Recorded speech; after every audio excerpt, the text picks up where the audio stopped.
Hello everyone, this is Johannes and you are watching Board Gaming Ramblings, and today we are taking a look at Trapwords, the new party game from CGE.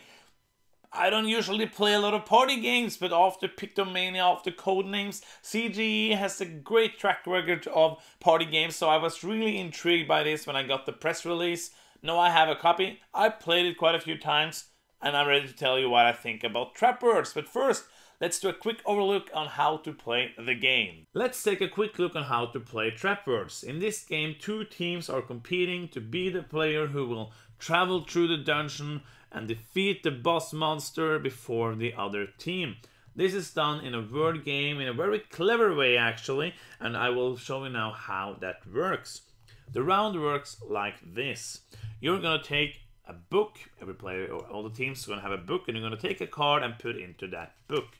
That card will now show you a word. In this case the word is dungeon. That works really well because this is a dungeon and the word is dungeon. That's a great thing. I don't know why, but it just felt good to have the word dungeon. I'm going to look at this with my team, and this means that this is the other team's word that they are going to try to guess. So I now know that word. The next thing that's going to happen is that I'm going to fold up my paper and I'm going to try to write down words here that will trap the other player. So I want to think, my team is going to think, what word will that other player say when he's explaining the word dungeon?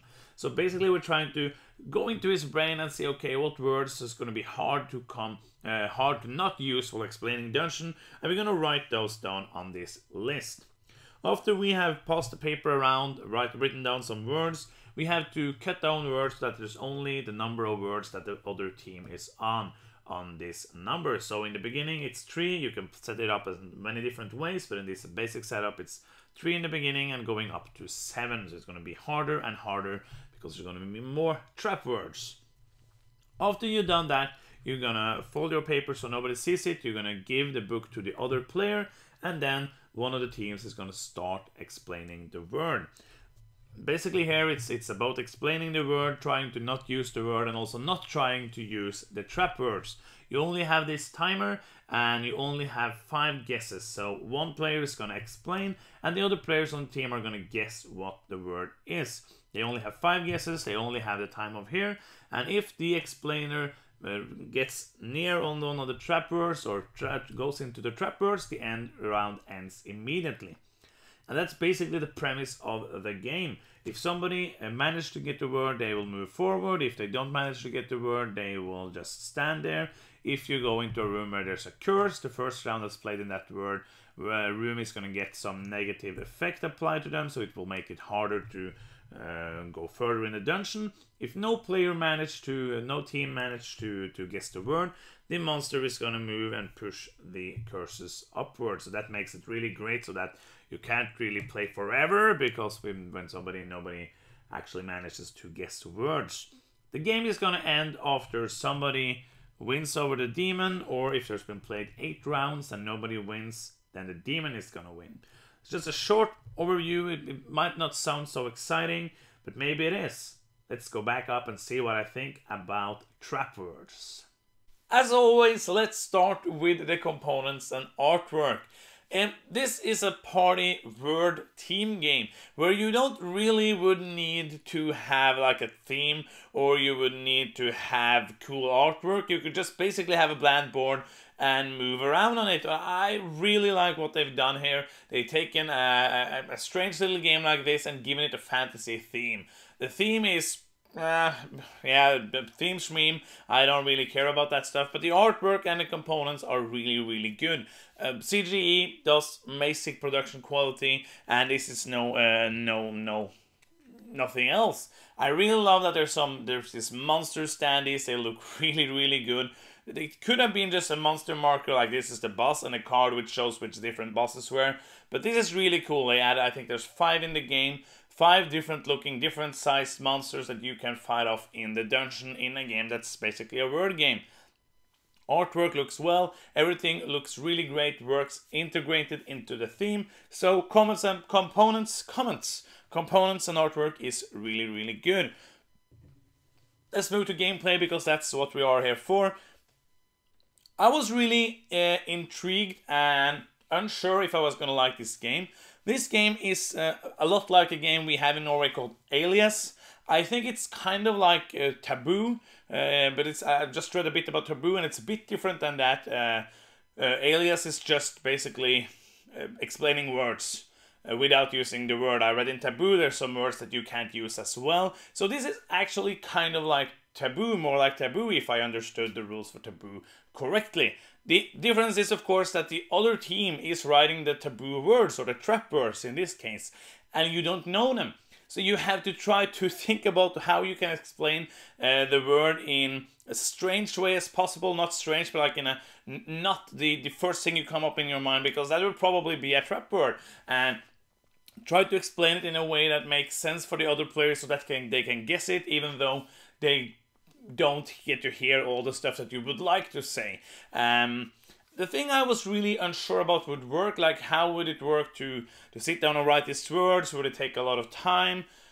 And I've come to the conclusion after my plays now that it works really, really well. I think that the fact that you cannot speak with your teammates is of course a problem, but if you just pass the paper around, you write down a couple of ones, after 30 seconds, maybe a minute, you will have your list of trap words, you will then cross out some, and you're ready to go.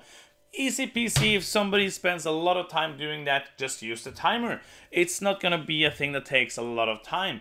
That was the thing I was the most unsure about in this game, if it was gonna be like half of the game was just writing these trap words and less of the game was going to be actually explaining words. But because it's both fun to write the trap words, because you're going to see, okay, trying to get into his mind, trying to understand what kind of words he will use. Okay, that's too obvious, he probably think we have written that down, that we don't really need to write it down, and stuff like that. It's really, really fun, and it's really, really strange. It's a strange game. But it really works, and then it's kind of tense when you're trying to explain the word. You look at the word, you look at the book that you get from the other team, you look at it and like, how can I explain that without using words that they're gonna have in the trap word? And trying to be as vague as possible, trying to move around, trying to not press on those traps. It's really fun. Like, we had so many laughing out loud moments when we play this game. It's a game like with Pictomania, I laughed a lot while I played this game. Usually we play dry Euro games and there's a lot of laughter and a lot of fun in that as well. But these hysterical laughs that we get from playing these kind of games is just pure fun. This is also a game that you can be good at and you can be bad at, but I think everybody had fun, even though maybe some of us are better at word games than others. It's just fun. Like, it's a really light game that you can play with almost anybody. It's great fun. I know I'm saying fun a lot, but it's really important for me that the party games are fun. I'm not like a huge party game fan, as I already said, but this is fast-paced enough. Everything is interesting that you are involved in. You're always involved, either by writing down the trap words, trying to get into the other team's head, or by guessing, or by explaining. Your roles are changing up.